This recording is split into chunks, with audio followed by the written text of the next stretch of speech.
So I wanted to know, how good are these Sony Ultra Compact lenses?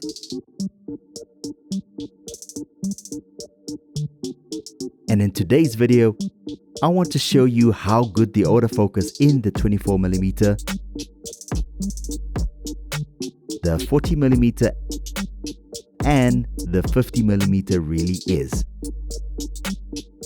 But outside of the main features, are they really worth the $598 price tag? The straight answer is definitely yes.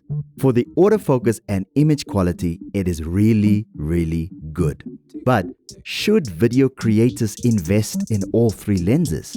Last year, I think it was in the middle of 2021, Sony released these three prime lenses: the 24mm f2.8, the 40mm f2.5, and the 50mm f2.5. At the time, I did not really think anything of these lenses, to be honest with you. They weren't on my radar, and as I can remember, no one really made a big fuss over these lenses other than the ones that actually got the lenses and they got paid by Sony to review them. I think the only thing that really stood out for me was the compact nature of the lenses. They weren't anything that looked similar to Sony's general design philosophy. These lenses are targeted at creators that are, I think, on a budget, that are looking for a variety of lenses that they can add to their arsenal without really breaking the bank. But are they really truly affordable for what you are getting? So the first thing that I asked Sony South Africa when they actually sent over the lenses to me, and I really want to thank Sony South Africa, no one is sponsored here. They actually just said, listen here,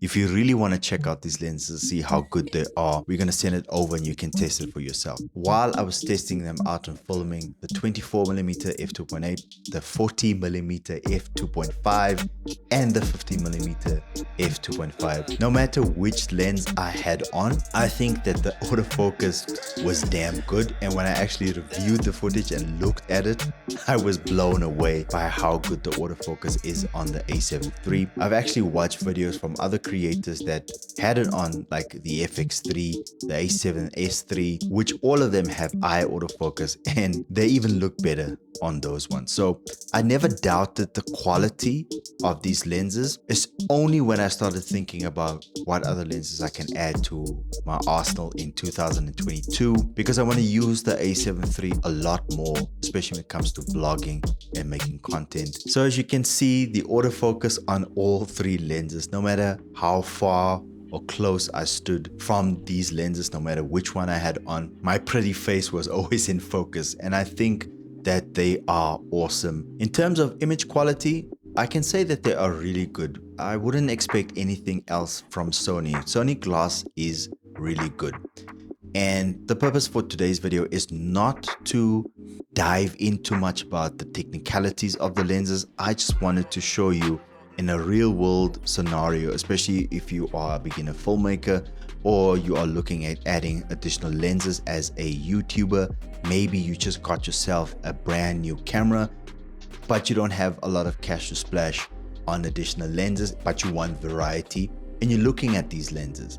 I can say to you that the image quality together with the autofocus is fantastic. Talking about are they good and do they look good? I think that the build quality and the construction of the lenses are fantastic. For me, it felt and it looks like premium cinema lenses, especially with the aperture ring. It does have a customizable focus hold button. It also has a click on and off for the aperture ring. So depending on what your scenario situation is, I personally like the clicks on. I just feel a lot more confident when I am adjusting my aperture. So they feel and they look very premium. While I was recording these tests, I actually had the lenses in my pocket. So I was interchanging them and I was holding them in my pocket. They're very light, they're very sturdy, they're made of metal. So now let's come to the price. In the States, they are 598 USD. In South Africa, they are 1,100 Rand, 10,995 Rand to be exact. That's inclusive of tax. And if you have to combine all three lenses, I think you're starting to creep into all of the other options that are available. You start to look at something like maybe like a 28 to 70, a 16 to 35. You starting to look at the zoom lenses that are out on the market and comparing it to these three lenses. I think that what would have made this lucrative, especially if you're starting out in 2022 with either being a filmmaker or either being a YouTuber, I think what would have made it lucrative if they came in like a bundle deal. So for instance, if Sony said, listen, if you buy the two lenses, the third lens will give you for $200 less. Or what they could have done was they could have offered the price maybe at $398 instead of $598. Is it worth that extra cash where I can take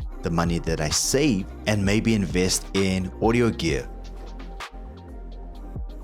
like I did?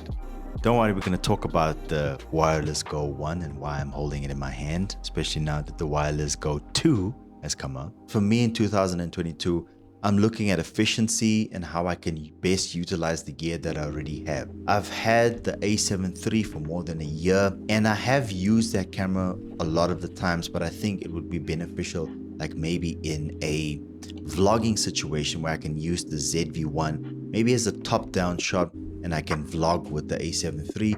I just need a really good quality lens. So there's still value when it comes to using the A7 III for me. So looking at the prices, my first option would be, if I had to choose between the three lenses, my first option would be the 40mm f2.5.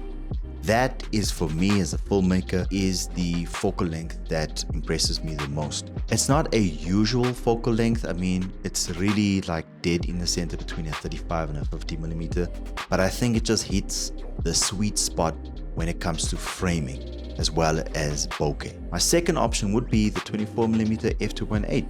That is because I can use that lens as a vlogging lens. The 50mm would really be my last option. That's because I own the 50mm f1.8, which is a much more quicker aperture versus the f2.5. So that would really be my last option if I had to choose between the three. I'm trying to save cash. So in all honesty, I can't say anything bad about the Sony lenses. They aren't cuck lenses. I actually think that they're really good quality lenses.